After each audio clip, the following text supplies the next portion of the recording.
can show your video. Yeah. All right.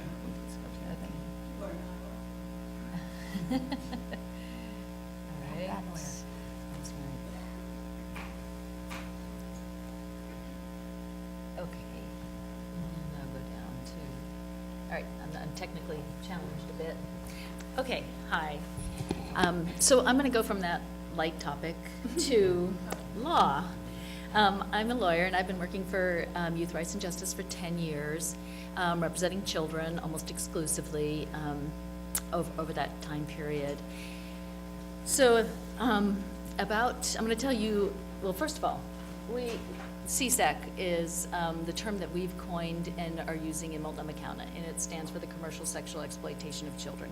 And that's really important. Language is really important, and that's what we use. And so I'm going to say CSEC a lot, so you'll know why I'm saying that. So as a lawyer, the first thing we do is, we learn the law and we look at the law, and the Oregon statutes cover these 4 areas relating to different types of crimes that these groups can commit. And I'm going to talk about 2 cases that got me started in this issue as a way of talking about some of the laws, and we'll go through some of the statutes and the changes in the law over the last few years. So in 2009, 4.5 years ago, I was appointed to represent 2 children. Their cases were very similar in some ways, but they're unrelated. But they came around the same time. It was in March of 2009. They were both 15 years old. They were both picked up in a car on our famous 82nd, in a car with a much older man, like in his 40s, by the police. And in the cases, both of when they took the police saw the action, they see the car slow down and a young woman in a sexy outfit walking along 82nd, and then he pulls into a parking lot and she gets in the car, and they deduce pretty easily what's going on. So then they approach the car and take them out, and they start asking them what they're doing, and they'll say, he's just giving me a ride, he's my uncle's friend or something. And then they say, yeah, not so much. And eventually, they usually say, yeah, I was selling sex and he was buying. So in that situation, both of those girls were charged with the crime of prostitution. So as a lawyer, the first thing I did when I got these clients is I started looking at the statutes that relate to my clients and what the law is. And what I found was, as it says here, our Oregon law is very disjointed. Under the prostitution statutes, they're viewed as delinquents. They can be charged with a crime. They're committing this exact same crime the man in that car was committing, the 40-year-old man. It's the same crime. They, under compelling prostitution, which is a B felony, I believe, they are considered the victim. So if a pimp is forcing a child to sell herself, he's compelling her to prostitute, and she's the victim of that crime. And under the sex statutes, she's incapable, she or he. I'm going to say she a lot because that's what I see mostly, and my clients in this case are both female. They are incapable of consenting to sex. So you can't legally consent, you can't have sex legally if you're under 18. And in the child abuse statutes, sex trafficking is specifically defined to be child abuse. So I'm like, are they child abuse victims? Are they delinquents? Are they, capable of consenting to sex? So that's part of the thing. That's what I did first. And when I started looking into this issue, I was pretty shocked to see the state of the law. It did not make any sense. So some of the other things that I do as a lawyer is I investigate the circumstance of the case. I look at my client's circumstances, see if there's any defenses. So I decided to start conducting investigation into all those areas. So in 2009, when my clients were charged, you can see the law for the crime of prostitution. And basically, you commit the crime of prostitution if you offer to, in 2009, if you offer to sell sex for anything. And you also commit the crime of prostitution if you offer to buy sex. So you don't actually have to have sex. You just have to do this agreement. And that's the crime of prostitution. It's a Class A misdemeanor in 2009, and with a 1-year maximum penalty, and there's a fine associated with it. So my clients are charged with this crime, and it's the exact same crime that those 2 adult men were charged with. So they're both on equal footing, and they're both considered criminals under the statute, exactly the same. And you can see that this law has no minimum age. So it doesn't, you could be any age and be charged with this crime, in theory. Normally, they don't, 12 and under, the district attorney kind of tries not to charge 12 and under age, but 13 and over, definitely, they charge them. So as I was looking at the statute, and I was like, wow, so, no matter what the circumstances, this is my clients have committed the same crime as this man. And both of them were being trafficked. They both were being forced into this by pimps. And but still, they were charged with a crime. So I'm going to just show you in 2013, as we stand now, the crime of prostitution has been changed. So in 2011 and 2013, they passed some laws, and it's changed the prostitution statute. Today, as we sit here, the crime of prostitution is only if you offer to sell. So that's the definition of the crime of prostitution. And there's no minimum age, so any age can be charged with that crime. So what happened basically to the Byers or the Johns, and I'm not going to talk much about the pimps, that law, because there's just so many laws. It could be a semester course probably. So what happened is in 2011, they passed a new statute called patronizing a prostitute. And this is for Johns or Byers. And so now it's a separate statute, separate number, separate crime. And so that is when you try to buy sex from somebody. And if you just walk up to anybody and say, I'll pay you for sex, and you've committed the crime of patronizing a prostitute. It's still a Class A misdemeanor, but there's been some amendments. That's if it's an adult. So, but under Section 3, they've added now, they enhance the penalty if you try to buy sex from a minor.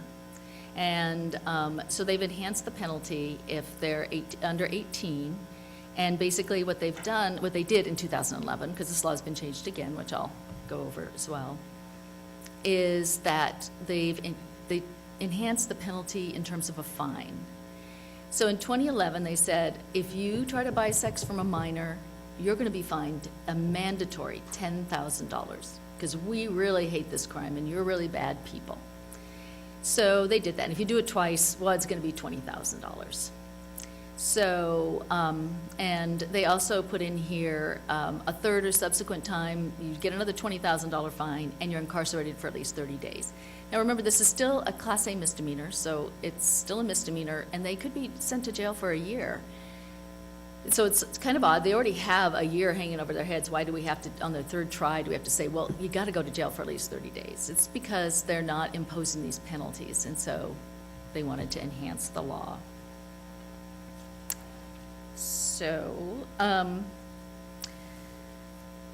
so another thing that was going on in 2009 when I was investigating this is that there were no specific services to serve my clients. So I have 2 girls who have been bought and sold by men for sex, or raped, abused, physically abused, horrible things happen to them.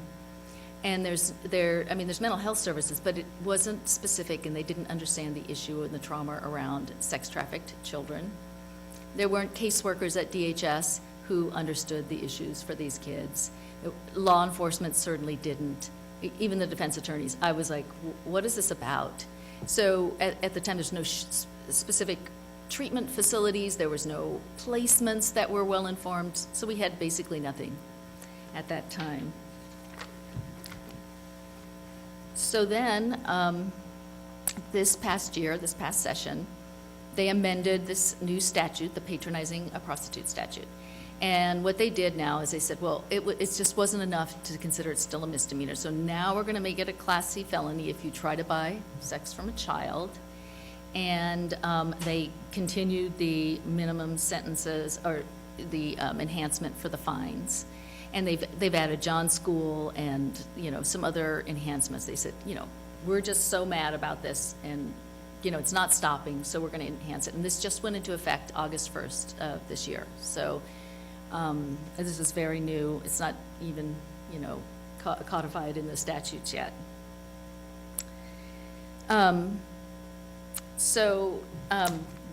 of the things that this did, by separating the two statutes into two different crimes, is we're able to track the crimes differently. So in 2009, I was trying to search for the statistics about people that are being arrested and charged, and buyers and sellers, and prostitution. Who's doing what, and how many people are being charged, and what's the conviction rate? Because I was really curious, how many times are kids being charged and sent to juvenile detention, and then what's happening to the guy who was in the car, the adult that was trying to buy the sex, much less the pimp?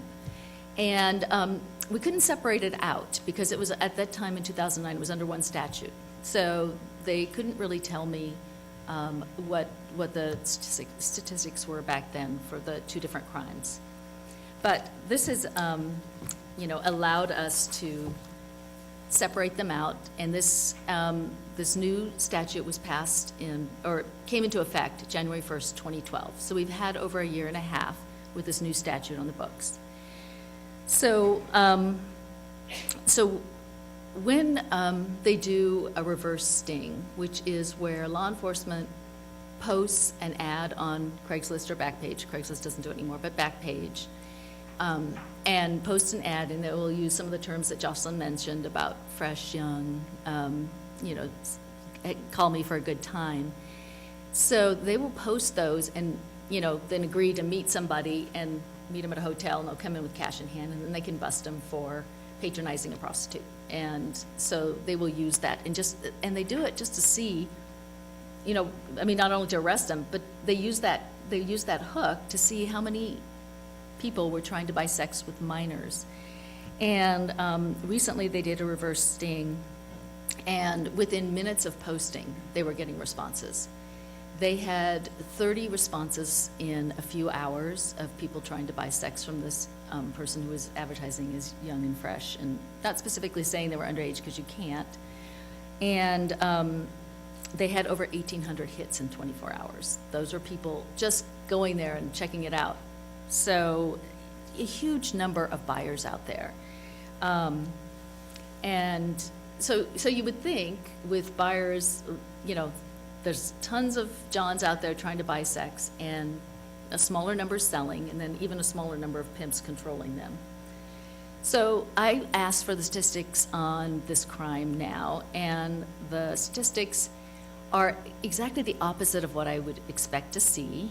For the 2 years since it was the year and a half, the crime of prostitution, there have been 275 arrests in the state of Oregon. For patronizing a prostitute, 48. And convictions for the prostitutes, 105. For patronizing a prostitute, 20 convictions. That's all. So it's quite the reverse, since we know they're, it should be just, the flip. So that's quite shocking to see what's really going on in terms of law enforcement around this issue. I also have a slide on arrests by county, just in case you were wondering. The big counties, of course, are Multnomah and Washington County, which have the highest population. Lane has had a few in 2012, but none in 2013 so far. And one thing about, I should just acknowledge about arrests and convictions, is it takes a while after an arrest for the conviction to follow through. So some of those arrests in the previous slide, there may be some convictions coming through, and that number may be higher ultimately, but just to let you know why that is. So the next question was that I had, or still have, is how many children are being sex trafficked? Do we have a handle? because this is only adults that I'm talking about here, because that's the only statistics they can pull up, because children are adjudicated and come under a completely different area of the law. So they commissioned a study through PSU to look at how many children are being sex trafficked in the Portland metro area. So we just looked at that area, which is a big hub and is, people say, whether it's second or fourth or whatever in the nation, it's a big problem for us. So they looked at, this PSU study looked at how many kids were being sex trafficked that we could identify. Could we put a number on it? And from 2009 to 2013, they were able to identify 469 unduplicated trafficking victims, and they used data from the Department of Human Services, DHS, which is Child Welfare, and SARC, which is the Sexual Assault Resource Center. These are advocates that go out for these kids. And they were able to use their information and identify how many kids had been trafficked over that period. As of July, when they published this study, there were 159 open active cases in the Portland metro area. Those are just kids we know of. So I was doing the math because I thought it was fascinating. The big $10,000 fine.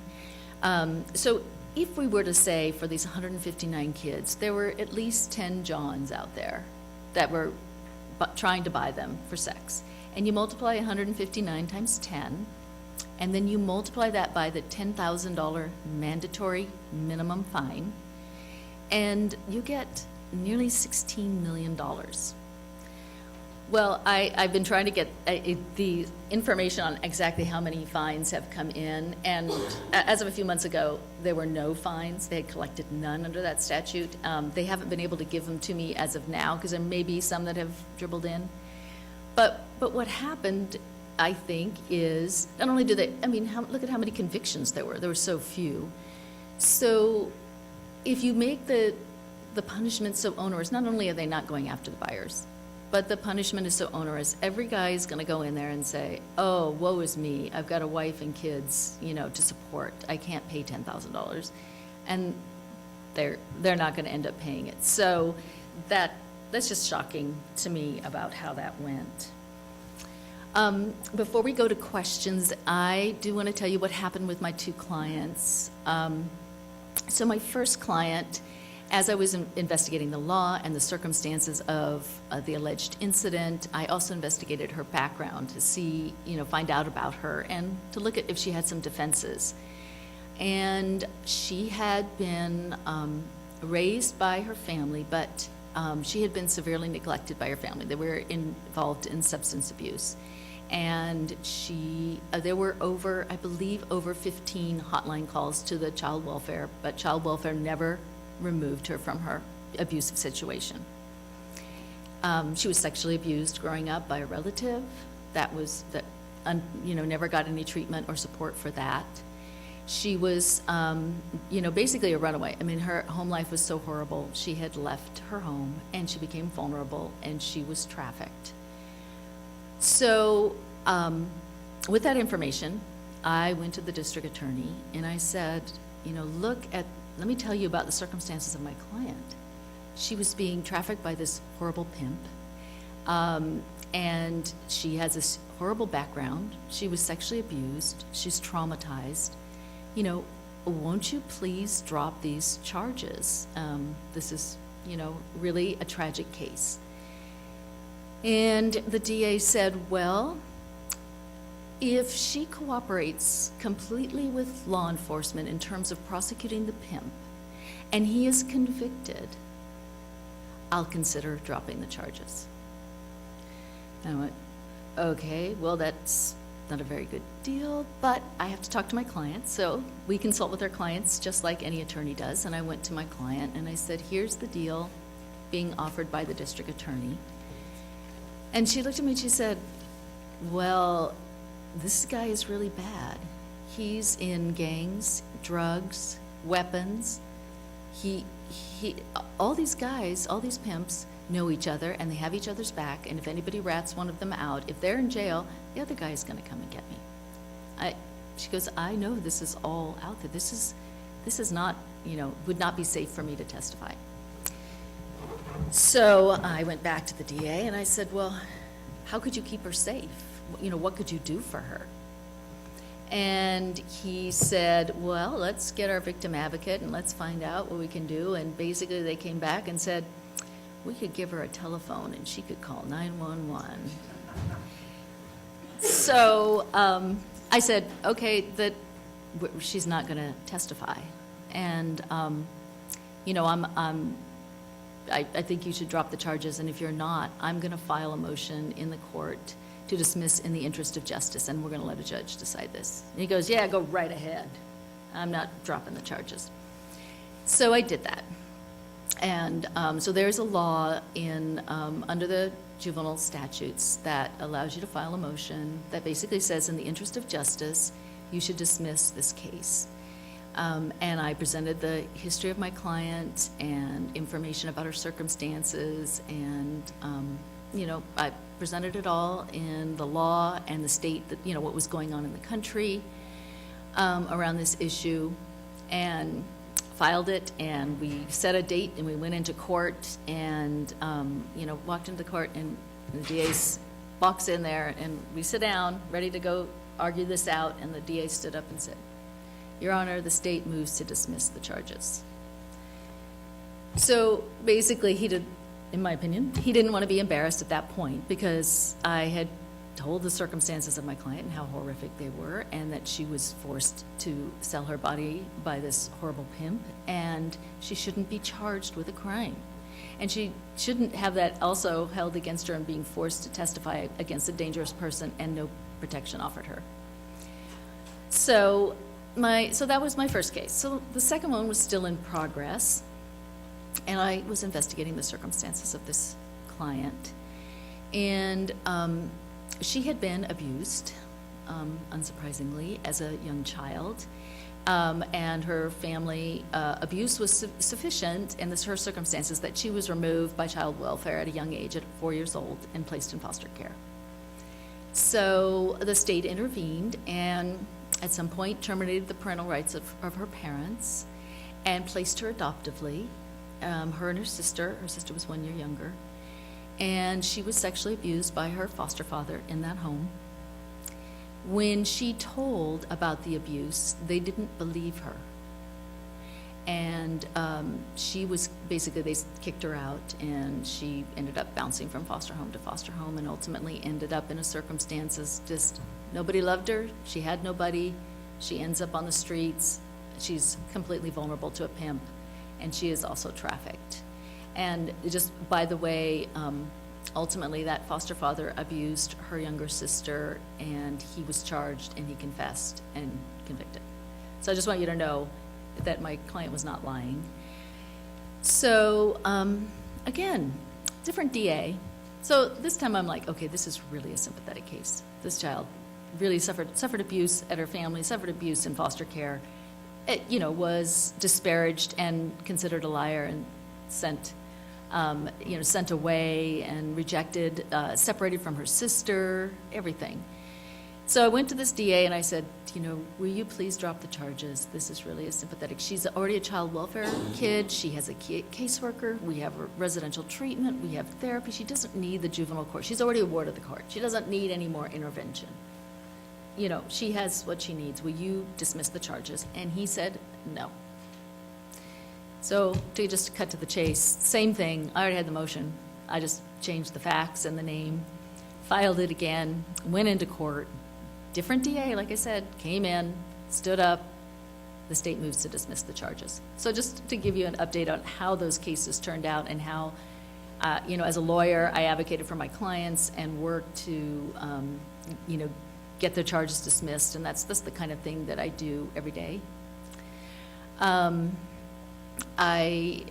will say, now Multnomah County has a policy of not charging children with the crime of prostitution. However, like I've shown you, it's still in the books, and they can charge them, and they do charge them. I have clients who are charged with other offenses like furnishing false information to a police officer, resisting arrest, or assaulting a police officer because they tried to get away when they were grabbed. So they're using other charges for these kids to, use the law and the strong arm of the law. And over the past 4 years, there have been over 20 bills introduced and to the legislature to get some of the laws changed.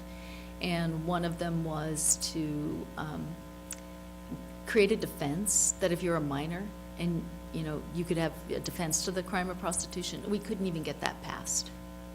And in terms of controversy, the law enforcement says, why would we get rid of one of our tools? Because that's our tool. We can use that to arrest them and get them off the streets and into a warm bed at night in detention. And the truth of it is, when children they're not arrested, they're taken into protective custody. And under the child welfare laws, if you're an abused child and the law enforcement or child welfare come in and take you away from your parents, they take you into protective custody. It's the same mechanism. It's the same way. So they can go in and still rescue them under those laws. They don't need the crime in order to take them into protective custody and help them. But what they do want is they want to be able to hold them at the police station, question them at length, threaten them with prosecution to get cooperation so they'll give up their pimps. So that's why we've had such a hard time getting this basically decriminalized for children and just saying, no, not in the state. A child, you can't be charged with that crime. So we have been unsuccessful. So that's my presentation, and I think we're opening to